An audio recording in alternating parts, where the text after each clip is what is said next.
With the upcoming adaptation of the Jujutsu Kaisen manga in its second season, the next arc to be shown on the silver screen is going to be the Shibuya Incident, and I, among many others, are super hyped to see what MAPPA has in store.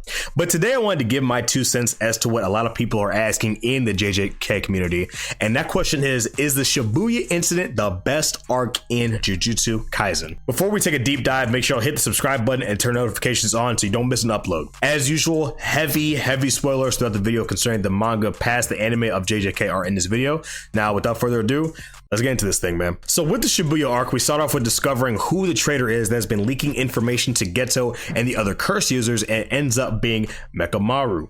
Mechamaru ended up leaking information to Mahito and Geto in exchange for healing his body with Mahito's idol transfer configuration. Mahito and Geto want to kill him regardless, but since they made a binding vow, they were forced to heal him. After Mahito heals Mechamaru, they engage in an all-out brawl. Mechamaru's goal is to stall out and attempt to reach Gojo and the other officials at Jujutsu Tech to relay information about what will occur in Shibuya on October 31st. After having such an epic battle and introducing us to the simple domain that has developed such a pivotal role in the story, Mechamaru unfortunately loses his fight against Mahito. At 8:31 p.m. on October 31st, Satoru Gojo arrived in Shibuya. Now this is where we start to kick things off, man. Gojo is ganged up upon by Jogo, Hanami, and Chozo. They attempt to use the bystanders inside the train station to taunt Gojo as they begin slaying tons of people in front of him. Unfortunately for the curses, they didn't take into account that Gojo works best by himself, and he only thrives by not having to worry about anyone else to keep up. The curses attempt to team up on Gojo and get some hits in by using domain amplification to bypass his infinity. Also, real quick, domain amplification is where users thinly surround themselves with their domain to counter an innate technique or curse technique by the person they're using it on. So like theoretically, Megami could use this to like counter infinity, but that'd be really fucking hard. Jogo and Hanami end up making physical contact with Gojo, but Hanami overplays her hand and ends up getting crushed like she was in a hydraulic press. Dude, I could not wait to see this animated in about a month or so, man. MAPPA is gonna do such a phenomenal job with this. Oh man. Anyway, Mahito arrives and throws a trainload of transfigured humans at Gojo, with Chozo hitting him with the supernova at the same time to pressure Gojo into launching an attack that will put the civilians around him in harm's way. Instead, Gojo uses his domain expansion that we have seen about 15 times in present day and opens it for 0.2 seconds. For everything caught in his domain, Gojo killed 1,000 transfigured humans in 299 seconds, or in about 4 minutes. After this, Gojo gets set up by Geto, who he seemingly killed at the end of JJK Volume 0 and is ensnared by the prison realm. Geto reveals himself to actually be Kenjaku, which is why he has the stitches on his forehead. Obviously, we get more lore and all that kind of stuff later on in the story, but for now, I kind of will just keep going and make sure I cover as much as possible in this video. Gojo asks if Geto is just going to let whoever this is toy with his body. We actually see a bit of a response from Geto's body momentarily, but unfortunately, Gojo is sealed away inside of the prison realm, which is the second major L for our heroes in JJK this arc. And believe me, there's a lot more of them to come. Yuji and Megami end up facing off against Discount Wario, and Ino ends up fighting against Ogami and her grandson. Ino unfortunately catches a swarm of fists in his mouth by a revived Toji. It's complicated, don't worry about it. While Megami and Yuji are fighting Awasaka. As they fight Awasaka and they go as hard as they can on him, he just tanks their hits and laughs at them. But eventually, Megami figures out Awasaka's curse technique. Inverse. Inverse is a technique where attacks become weaker the stronger they are, and stronger the weaker they are. Yuji and Megami end up putting the fucking paws on this man, and Yuji hits this man with one of the hardest punches I've seen this side of the Mississippi. Nobara actually ends up fighting this dude with the hand sword, and I ain't gonna lie, this was a bit disappointing for her. She gets dropped almost instantaneously and is about to get cut up when my main man Kento Nanami walks in. Nanami previously saw Ichiji injured, and to put it mildly, he was a bit teed off. This dude attempts to kick Nanami, but he felt like he kicked a stone wall. Nanami repeatedly asks this dude where they are and how many of them are there, and this dude tries to run that mouth when Nanami starts busting this dude's ass. He says that if it weren't for his curse technique that he would have been dead. Nanami proceeds to send this dude through a wall and leave this dude leaking like a fire hydrant. Yo, this chapter is some gas for Nanami fans, bro. Golly. Then we transition into my favorite fight in the series, Yuji versus Chozo.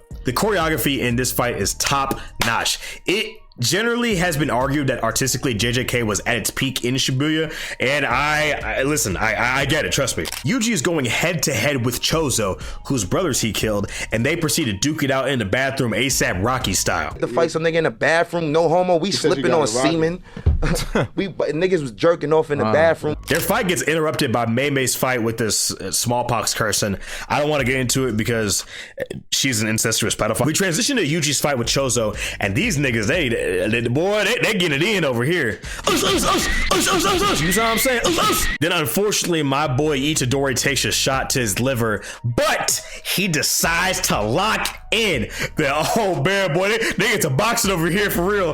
Yo, Chozo thinks Itadori is hiding behind his door. Nah, fuck nigga. You saw what I'm saying? 2 boosts for that fuck nigga. Anyway, Chozo ends up taking a chunk out of Itadori's side and blasts him to a wall, and then the real crazy shit starts to happen. Chozo starts imagining a past that never happened, where Itadori is having a picnic with Kechizu, Iso, and other cursed wombs, and a change starts to occur in Chozo's brain. We then transition to Naobito, Maki, and Nanami finding Dagon, who ate a ton of people and finds out that Hanami has died. He then digivolves to Dagon Greymon, and they ended up doing a little bit of work on him, some light work, but then they get thrown into the Dominican Republic of the Congo. Dagon ends up fucking them up with the guaranteed hit of his domain, Death Swarm. See, now that I actually think about it, this is actually pretty similar to Sukuna's domain expansion, but it's a bit less effective since you need to get hit by the Shikigami stream as opposed to just getting sliced the fuck up by just standing there, you know what I mean? Anyway, Maki is about to square up with Dagon before Fushiguro comes in with one of the most clutch entrances in JJK history. His main goal is to bust a hole in Dagon's domain and let everyone escape. Nanami and Naobito aren't dead, but they survived Death Swarm for about a minute or so. Nanami lost an eye and Naobito lost an arm, but as they finally managed to bust a hole in Dagon's domain, fucking Toji Zenin jumps through that bitch. Bro, I don't even know if I'm allowed to show what happens to Dagon in this fight because I might break some of violence guidelines like on YouTube, but it wasn't pretty, I'll tell you that. Now something interesting happens next. Toji is on the look for the strongest person closest to him because he's operating on pure instinct. So he doesn't go after Naobito or Nanami or Maki, but he snatches a Megumi and takes him outside to fight him. Now there's multiple ways you can look at this. He snatched Megumi because he was the healthiest one there present, or B, he took Megumi because he had the most potential out of all of the sorcerers currently in front of him. Take it how you want and believe what you will, but there's just an interesting thing I wanted to point out personally. Anyway, Jogo comes into the fray and fucking charbroils Nanami, Maki, and Naobito with little effort on his part, by the way. Like, people think Jogo was ass because of his fight with Gojo, but no. Like, he's a fucking problem, I guarantee you. Anyway, Jogo ends up making Yuji deep throat 10 fingers at one time, and Sukuna is now out to play. These 2 girls that Geto freed in that one village beg Sukuna for him to free Geto, and he says, bitch, who the fuck you talking to? You talking to Big Daddy Sooks, the daughter, you know what I'm saying? Fuck is you on? And he packs both of them up without even moving a muscle. Sukuna is then like, you know what? How about I just kill everybody in Shibuya? I ain't got nothing else going on. Now back to Toji. He ends up squaring off against Megumi, and it ain't looking too good, bruv. Megumi uses his big old super rigid brain to minimize the damage that a stab from Toji will do to him, and he ends up steering it in a non-vital area, but unfortunately Toji avoids the trap that he set for him. For a moment, Toji actually regains his mind and decides to not be a deadbeat dad for 10 seconds, and he takes himself out. What a wholesome father-son bonding moment. Anyway, Sukuna starts beating the absolute dog shit out of Jogo, and essentially told him that if he wanted to land a hit on him, he would do whatever the cursed spirits would want him to do. Jogo thought he was gonna beat some shit, but it ain't go that way, boss. Jogo is really trying his best to put some work in on Sukuna, but Sukuna is clearly just fucking with him at this point. Sukuna ends up saying, you know what? I have a great idea. You like flames, right? Let's have a flame war. We about to make an episode of Hell's Kitchen in this bitch, and can suddenly use flames just like Jogo. We still have no idea what this black box shit is, by the way, but hopefully it comes around soon-ish. I'm very curious to see what this is. Anyway, Sukuna and Jogo make one of the best 2-panel spreads in JJK history history. And before we get to see them fire or anything, Jogo wakes up in the afterlife. Sukuna even tells Jogo that it was actually pretty fun fighting him. Sukuna gives Jogo his props and tells him that he should stand proud. He is strong. Very, very Cash Money moment from my goat here. Sukuna goes to help out Megumi after he gets jumped by this blonde bitch over here and finds out that this thing that Megumi has been teasing for several arcs and almost unleashed on him back at the detention center was actually a Mahoraga, arguably the strongest Shikigami in existence. Sukuna decides that Megumi's life needs to be protected because he serves his plans, which we know what they are now, the fuck, and decides to take Mahoraga on. 15-figure Sukuna actually has a bit of difficulty when dealing with Mahoraga. He gets smacked around through some buildings, attempts to slice it with his domain expansion, but he finds out that Mahoraga actually has the ability to adjust to any and all phenomena. Whenever the wheel on top of it spins, Mahoraga has adjusted and is resistant to whatever hits it. Sukuna decides to sweat a little and put some elbow grease into his domain expansion. With a radius of 140 meters in a complete circle all around them, Sukuna shredded everything. To say a bunch of people died in this domain expansion is a very, very, very, very vast understatement, considering that Sukuna's domain expansion doesn't have a boundary or anything like that. Like, it doesn't create a new space or something like that like Gojo's. Like, no, it literally just pours out into the open world. Mahoraga, after enduring malevolent shrines and overwhelming attacks, was on its knees about to adjust before Sukuna decided to slap it with a fucking nuke. Yo, GG's domain expansion diff. Sukuna takes out Mahoraga, and to celebrate his victory, he goes, let me traumatize this kid already. He hasn't hated himself enough. And Itadori is nothing short of absolutely mortified by the sight of what just occurred. Yuji tries to carry on and finish his mission, and then this frame right here of him looking just absolutely ghastly is fantastic, man. Again, Gege was arguably in his prime with the art here, dude. Like, it was ridiculous. Nanami is walking around looking like a grilled jalapeno popper and fights off a couple more transfigured humans before encountering Mahito. Nanami actually sees Haibara and sees Haibara pointing at Yuji, who just arrives on the scene. Nanami tells Yuji that you've got it from here before Mahito slaughters him right before Yuji's eyes. Yuji, fueled by vengeance, engages in a one-on-one against Mahito, and his face is permanently scarred from Mahito almost splitting his skull open. Also, a very weird thing, Gege doesn't know where he wants to keep Yuji's scar on his face. Like, he keeps shifting it. First it's diagonal down his face, but now it's like on his lip and his like eyebrow. I don't. So here it's actually revealed that Mahito split himself in two, and one half of himself actually runs into Nobara. Nobara actually doesn't do too bad against Mahito. Now granted, this is a clone that can't transfigure her, but she just gets a massive hit of resonance on this clone Mahito that actually goes and disrupts the original.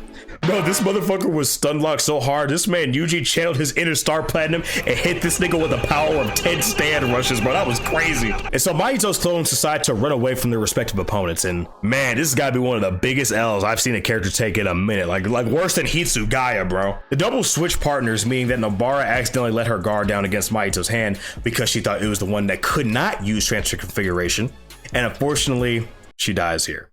Supposedly. I know a lot of people are huffing that copium something serious, but we see her eyeball fly out of her skull, and it's been over 100 chapters since then. So yeah, she ain't coming back, yo. And also, even if she did come back, like, what would she even do? She'd have to get a significant buff to her power set if she wanted to compete to the heavy hitters, like on Jutsu Tech's side currently. You know what I mean? Yo, son, the ass beating that Mahito hits Yuji with here is absolutely soul crushing. No pun intended. Mahito beats the literal brakes off of Yuji here. Like, Mahito was so locked in that he actually hits a black flash on Yuji, and he starts hitting him with the signature main villain dialogue. You know what I mean? The monologue. As he starts talking about how Yuji was just served 3 fat, juicy, medium rare L's in a row, our favorite Mr. Booty Man himself, Toto, arrives on the scene to save our hero. Toto starts to distract Mahito, but our boy Yuji actually ends up getting some mid-battle heals, thankfully. Toto was actually so clutch here, man, because Yuji would definitely have died if not for him. Mahito actually gets bricked up from the thought of landing another black flash, but no, my go Yuji bounces back and knocks his stupid ass on the ground with help from that darn dollar. All right, Toto, let's go, bro. I got so hyped reading this shit, writing this script, bro. I love this shit, bro. Oh my god, they start beating his ass this chapter. I mean, good god, Mahito caught a black flash from even Toto. Come on, son, that kick. Woo! So, yo, this double spread of Yuji, Todo, and Mahito is absolutely my favorite image in Jujutsu Kaisen by far. Like, I've actually thought about getting this picture of Yuji framed because it's so fucking raw, man. I love that pose. Oh my god, no. The next 2 chapters are nothing short of diabolical.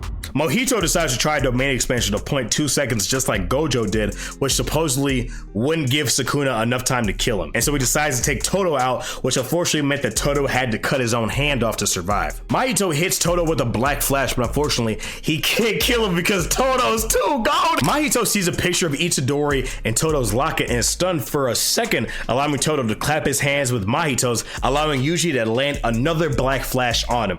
Dude, that black flash just starts like getting spammed here like some C4 or Call of Duty, bro. Issues everywhere. Unfortunately, it looks like Todo's hand almost got boiled, but this sets Mahito off so bad that he transforms into the true essence of his soul. This design is absolutely sick for Mahito, man. I love how vastly different it looks from his regular form. Like, you couldn't tell this was the same character if you tried. Oh my god, boy, you thought Yuji and Chozo were boxing? God damn, they was scrapping. Oh my god, I mean, blow for blow. My main man Yuji was not trying to get this nigga Mahito an inch. He was trading blows with this stitched up bitch like it was trading Pokemon cards. You saw what I'm saying? And boy, oh my god, when this man Yuji had his back against the wall and he felt himself getting nervous, what did he do? He decided to lock the fuck in. That's my goal right there, bro. Let's go. Never give up. Never surrender. And my man Todo comes in with the nastiest assist I ever seen, distracting Mahito and throwing him off so bad that he fumbled and caught a black flash directly in his ribs. Good. Oh my god, this fight is epic. Good lord. We get this amazing visual of Yuji hunting Mahito down and confessing that yeah, Yuji is exactly like Mahito and that he will kill curses as long as there is breath in his lungs. Then Kenjaku comes in and steals the kill from Yuji, even though Mahito is already defeated. Then we slowly transition to the Killing Game arc, and we also have Yuta's appearance at the end that we haven't even seen Yuta since volume 0. So much good stuff here, man. But now I want to start kind of breaking down why I think that the Shibuya arc was the best arc after going through all the major events and all that. The fights were absolutely stunning in these chapters, man. We had Mahoraga get revealed, Sukuna unveiled some new shit, and folks were dying left and right. The art was on point almost at all times, and we got to see Toji for a bit with a little bit of fan service as he, fought his son. You know what I mean? These fights all had weight. It constantly felt that anybody could die at any time, and this entire event had severe consequences for everybody involved. Nanami and Nobara are dead, and unfortunately Todo can't be a sorcerer any longer. Yuji now has his conscience weighing on him as he feels that he is a mass murderer, and he has a permanent scar on his face from the deadliest battle he's occurred in his time as a sorcerer. The stakes were so high here, and while yeah, the Killing Games have major stakes and all that, occasionally it just felt like stuff started happening to happen, if that makes sense. The Zenin clan massacre was cool and it was all a great character moment for Maki, but these things like Takaba being introduced or Higurama being one of Yuji's only fights in the Killing Games definitely felt weird. Yuji was not at the forefront of the Killing Games, and I understand why, but he was missing for almost 50 chapters. The main protagonist missing from your story for over a year for your audience. It's not fun, man, especially when people like myself love seeing him on screen. They feel like he makes the story only better with his presence. The Killing Games art made people feel a certain type of way because of how complicated it was and how many story threads got brought up because of it. And even now, a lot of people are confused at what the point of the Killing Games even were and what the rules are. And if you look at how streamlined Shibuya was, yeah, no. But then you have certain elements that just fall flat, like the emotional impact of Sumiki dying or Yuki having only one fight in the series and losing. Which reminds me of another character who was supposedly blessed and died for plot. These things felt like a major fumble on Gege's part. Like everything in Shibuya was on point except Mei, but it doesn't really count. And then we have so many chapters of exposition and talking and character introductions, and the Killing Games can feel like such a slog to get through. Never mind the constant teases to stuff like the Heian era flashbacks that we only get once every blue moon, or the triple domain expansion that we got to see nothing of. You know what I mean? Like it's stuff like that that just makes the Killing Games feel, inferior. Also, it was almost going too good for our protagonists in the Killing Games, like I don't really think that anyone's has suffered like a major L besides, you know, Megumi getting possessed. Now granted, that's pretty bad. It's pretty bad. But compare that to like Nobara, Nanami, Todo, and all these other people. You know, like bro, it got bad in Shibuya. It got real dark. Like Megumi's still alive. You know what I mean? So I don't know, man. I definitely think that with all the stuff that was going on in Shibuya, I feel like everything in Jujutsu Kaisen was heightened there. Everything was at its peak here. And I'm hoping with the next arc, because the Killing Games isn't the last arc, Gege talked about this, the story is wrapping up. I think he's talked about wrapping the story up. We still got about easily like 100 chapters or so left. I definitely think that Jujutsu Kaisen has a lot left in the tank, but the Shibuya, man, this is where it was at, right? Usually was the forefront of almost everything. Sukuna was doing what he does best, be this evil bastard. I love seeing him. He's so charismatic. I love seeing the hand-to-hand combat. Gege's framing and paneling as a manga creator is absolutely crazy, man. I feel like he does not get enough respect, especially in comparison to shit like that to One Piece. What? I mean, ugh. But yeah, this is how I personally feel about Shibuya. What do you guys think, man? Do you guys love Shibuya? Do you hate Shibuya? Do you think that Shibuya is overrated? Do you feel like Shibuya doesn't get talked about enough? I don't think anybody is saying that, but yeah, let me know what you think down in the comments below, guys. But anyway, that's about all the time I have for today, man. I've been talking for way too long. This video is gonna take me about like a week and a half to edit, but yeah, it's Payboy Dad. Thank you guys so much for joining me on this video, and I will see you in the next video.